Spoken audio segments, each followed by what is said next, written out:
one, fight.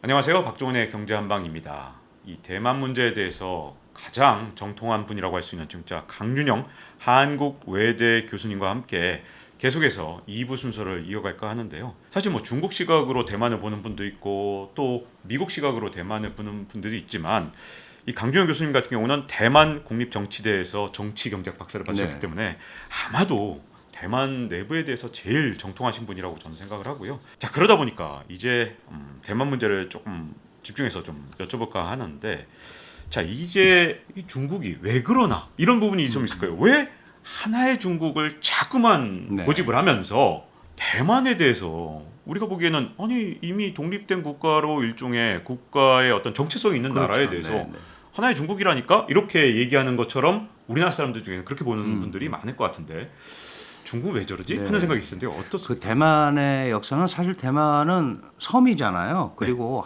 그 버려진 땅이었습니다. 중국 입장에서 보면. 그래서 식민 통치 역사가 아주 오래됐죠. 1600년경부터 네덜란드, 스페인 통치도 받았고요. 그리고 청나라가 이제 명나라를 멸망시키니까 한 300여 년 전에 명나라 장수인 정성공이라는 사람이 주로 이제 복건성하고 광동성의 유민들을 데리고 대만에 이주를 했습니다. 그때 이제 본토에서 온 거죠. 그러니까 원래 태평양 섬국가처럼 이 소위 인종적으로도 완전히 달라요.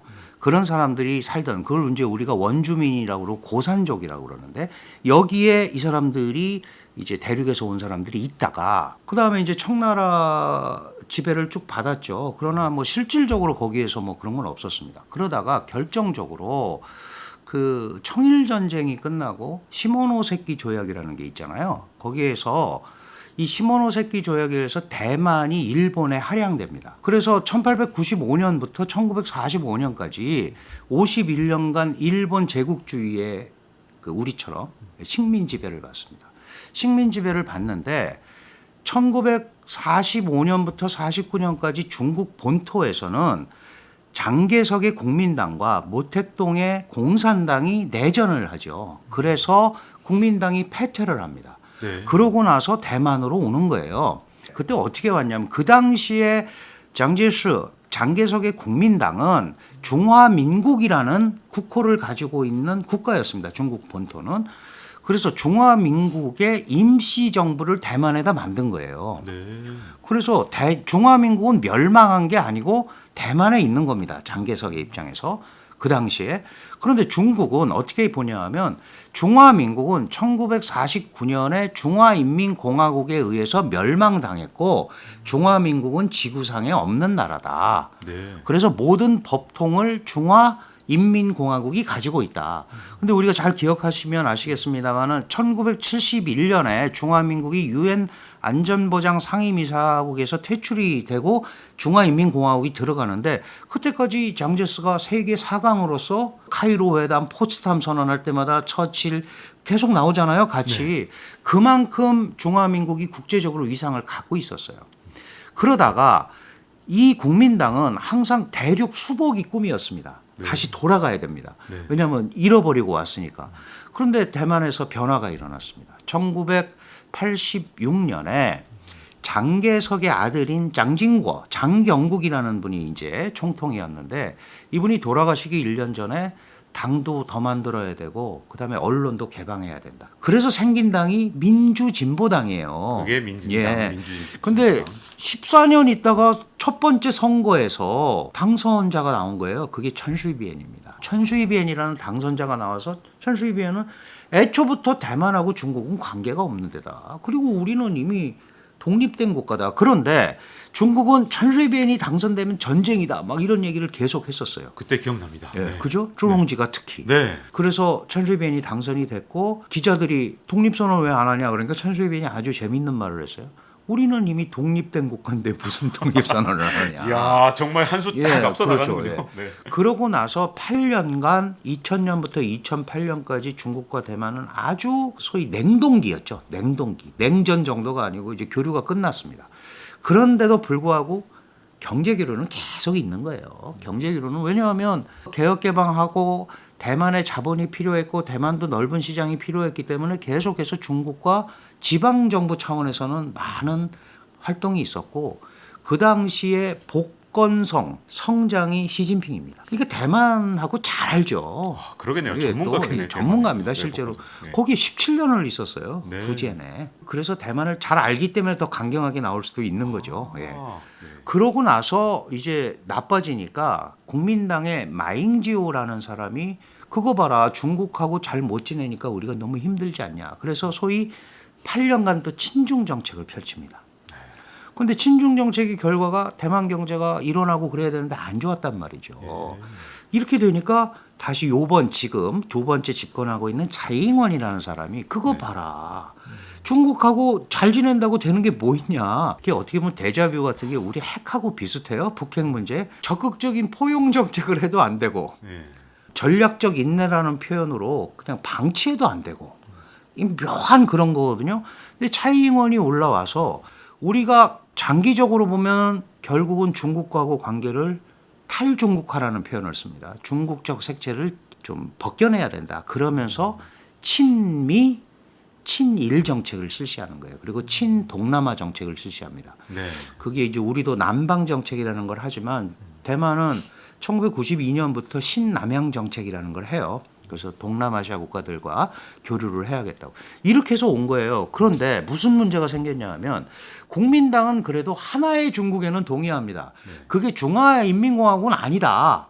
미래 중국, 통일 중국이라고 얘기하지만 하나의 중국이라는 데는 동의를 하고 그게 1992년에 맺은 9.2 컨센서스라는 거예요.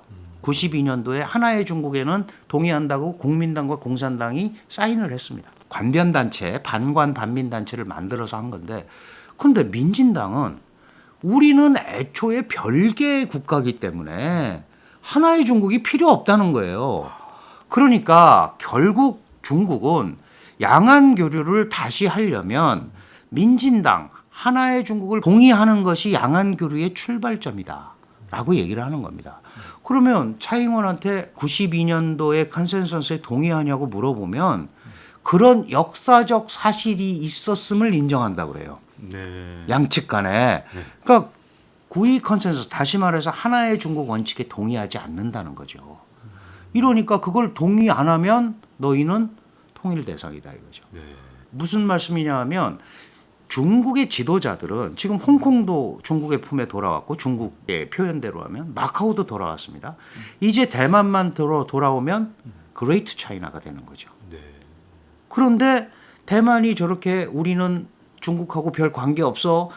서로 각기 다른 국가 대 국가의 관계야 특수한 국가 대 국가의 관계야 이러고 떨어지니까 저 부분을 어떻게 해결하는가가 이제 중국 지도자의 굉장히 큰 덕목이죠. 그래서 대만은 영토 문제가 아니고 통일 문제입니다.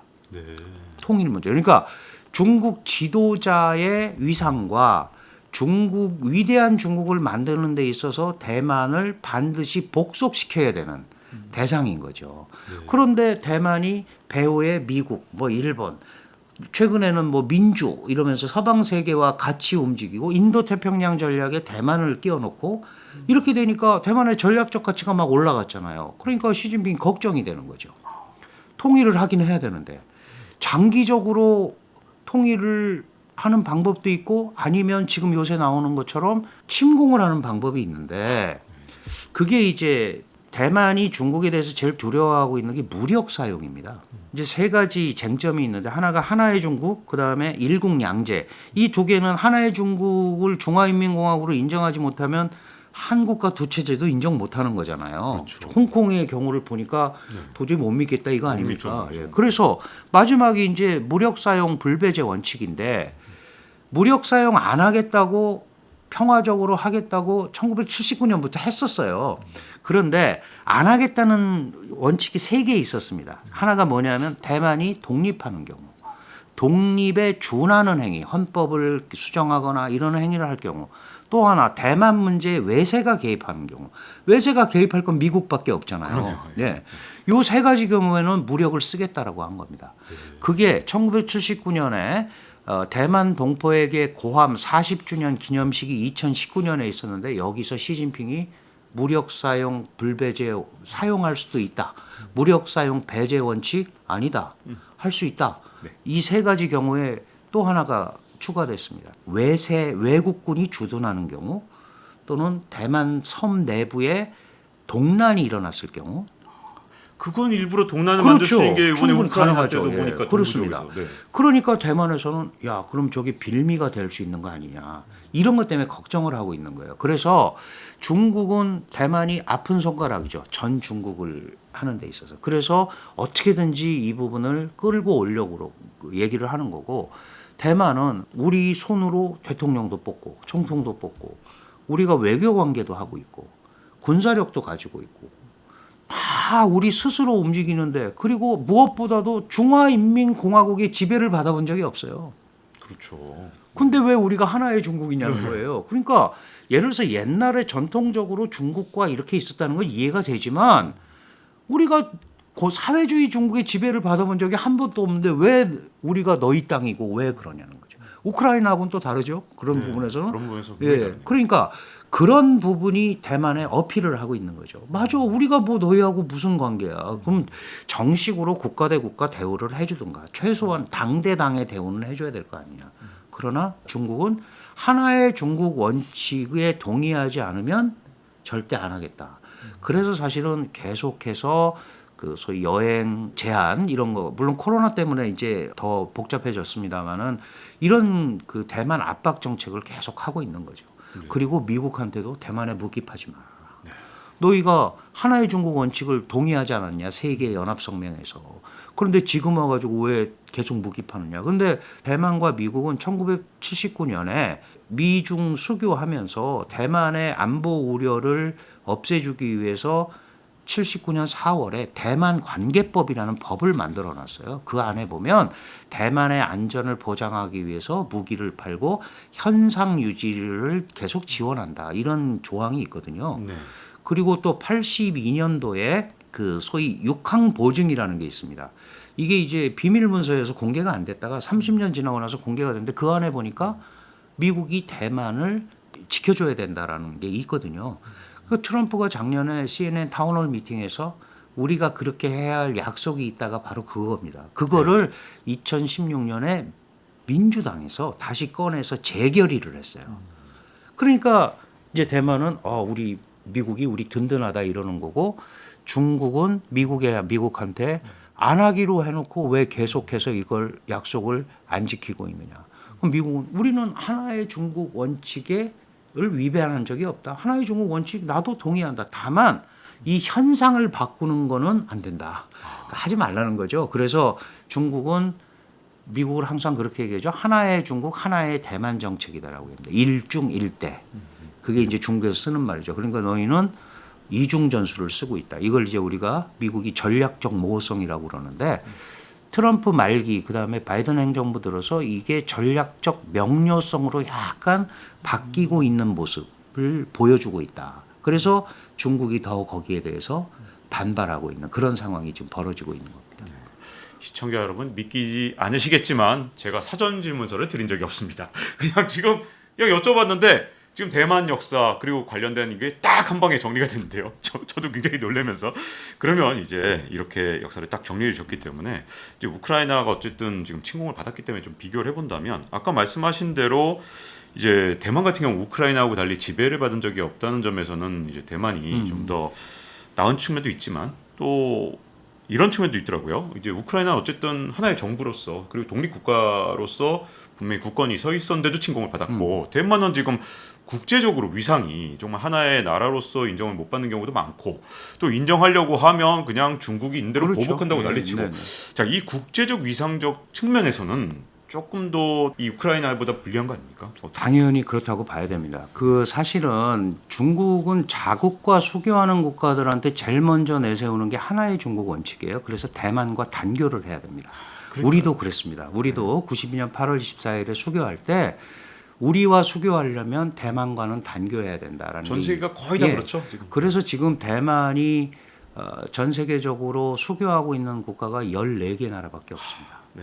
그러니까 힘들겠습니다. 국가로서 인정해주고 있는 데가 14개밖에 없죠. 그리고 물론 대만도 약 40여 개의 정부 간 조직에 들어가 있는데 그게 이제 차이니스 타이베이라는 이름으로 들어가 있는 거예요. 그러니까 중화민국 국기가 청천백일기잖아요. 그런데 네. 그건 못 쓰죠.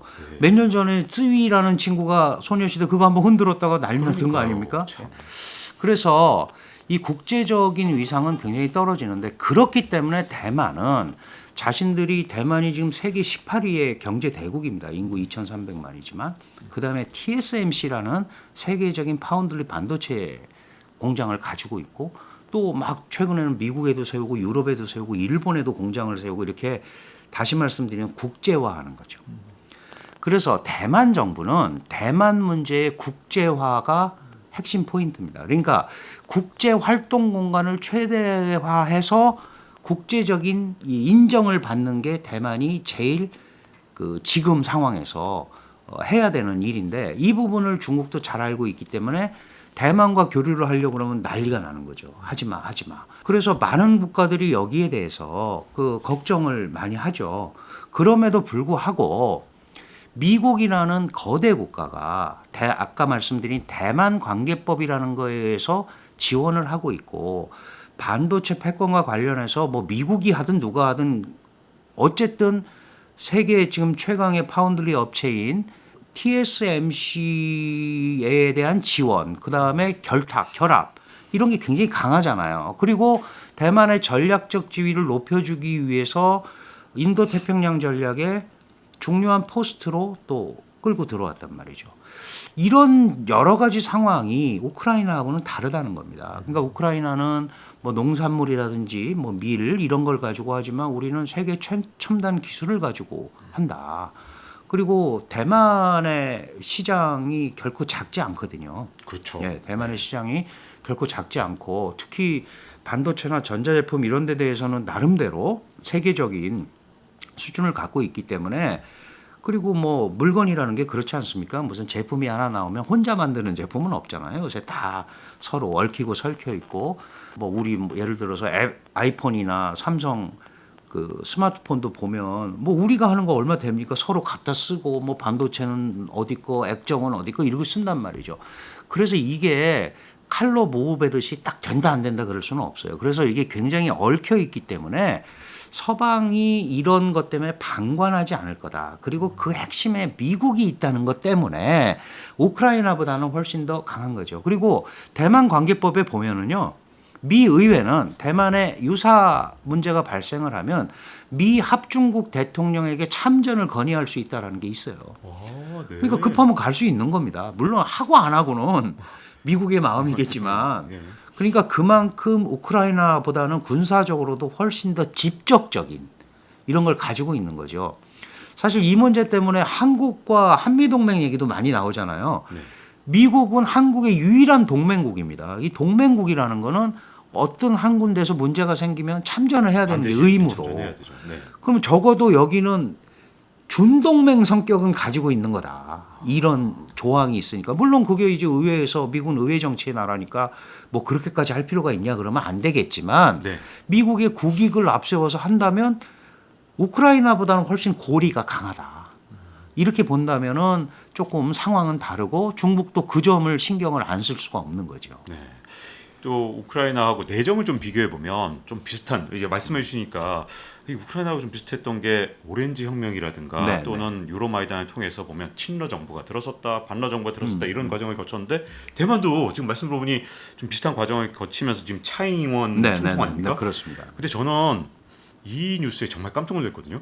돼지고기 때문에 국민 투표를 했고 이것 때문에 차이잉원 총통의 어떻게 보면 리더십도 흔들렸고 네. 위험했는데 네. 다행히 위기를 넘겼다고 치지만 요 국민 투표 그리고 그 뒤에 혹시라도 또 대만에 정권이 바뀌면 네, 네. 또 중국에 대한 태도가 바뀔 수도 있는 것 같은데 내부 사정은 앞으로 어떻게 보신지. 대만이 아주 여러 가지 그 정치 실체들이 있어요. 지금 후쿠시마 수산물도 오케이 했거든요. 대만이. 왜냐하면 CPTPP를 가입을 해야 되는데 일본이 지금 키를 잡고 있으니까 다른 나라들이 다 안 해도 우리는 해야 된다. 돼지고기도 마찬가지고요. 돼지고기. 예. 예, 그거 좀 설명해 주시죠. 좀 아마 모르시는 분도 계실 거예요. 예, 돼지고기에 무슨 뭐 그 특정한 그 화학 성분이 함유된 네. 이런 돼지고기가 와서 그게 국민의 건강을 위해할 거다 막 이런 게 있음에도 불구하고 우리 광우병하고 비슷한 겁니다.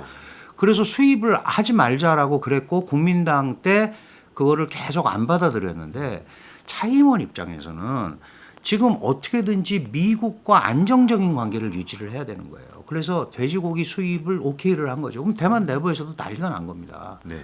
지금 국민투표 뭐 돼지고기 때문에 했다는데 이게 아주 오래된 얘기고요. 그다음에 똑같이 우리처럼 원전 문제가 있습니다. 네. 원전을 저거 해야 되느냐 말아야 되느냐 막 대만은 그 탈원전 한다고 하면서 매년 여름에 적어도 열흘 이상의 그 블랙아웃? 블랙아웃이 나타나요. 정전이 열흘 예, 이상이요? 정말 그러니까 여기저기서. 뭐 만약에 반도체 첨단 공정하다가 그러니까요. 블랙아웃 이게 할 큰일입니다. 그래서 사실은 네. 이제 그런 것도 약간 좀 돌아서는 경향이 있는데 어쨌든 대만의 그 민주 이거는 우리보다 훨씬 세죠. 네. 정당이 236개입니다. 그럼 진짜 신고제입니다. 신고제. 신고하면 되고요. 엄청납니다. 네. 언론기관이 그것도 1인 언론사가 얼마나 많은지 몰라요. 등록돼 있는 것만 2,000개가 넘어요. 그러니까 대만의 소위 언론 신뢰도는 아시아 꼴찌라고 자기네들도 얘기해요. 가짜 뉴스가 너무 많다는 거죠. 그런데 어쨌든 대만 내부는 중국이라는 거대한 적을 국민당이건 민진당이건 민주진보당이건 가지고 있는 겁니다. 그리고 그 적은 굉장히 막강한 전력을 갖고 있는 거죠. 그래서 스스로 이거를 극복해내기는 굉장히 어렵죠. 국민당이든 민진당이든 그러니까 친중이든 반중이든 1대1로 맞서기는 너무 어렵습니다. 그래서 앞으로 계속 자신들의 전략적 가치를 국제사회에서 올리면서 움직여야 되는데 그거의 가장 큰 소스가 바로 미국의 대만 지원입니다. 미국이 대만을 지원해주면 그리고 미국의 8개 기지가 있는 일본은 자연스럽게 미일이 같이 움직여줄 수 있는 거고 이렇게 된다면 안보상 훨씬 좀 낫지 않겠느냐라는 생각을 하고 있는 거예요. 그래서 이 소위 인도 태평양 전략 이게 군사 안보다 아니다 뭐 여러 가지 얘기가 있지만 어쨌든 이런 다자틀 안에 대만은 들어가서 앉아 있어야 보호를 받는다고 생각을 하는 거죠. 지금 아세안도 업저버잖아요. 그러니까 어떻게든지 그런 틀 안에 그래서 CPTPP 같은 게 굉장히 중요한 거예요.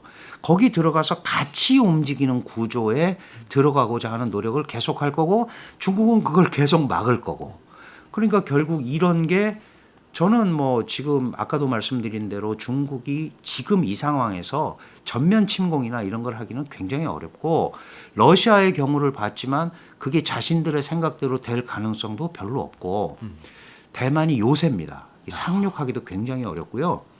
사실은 금문도 팽호도 마조도라는 섬이 복건성 앞에 4km예요. 네. 우리 그 북방 5도 섬이랑 똑같은데 그것도 점령하기 어렵습니다.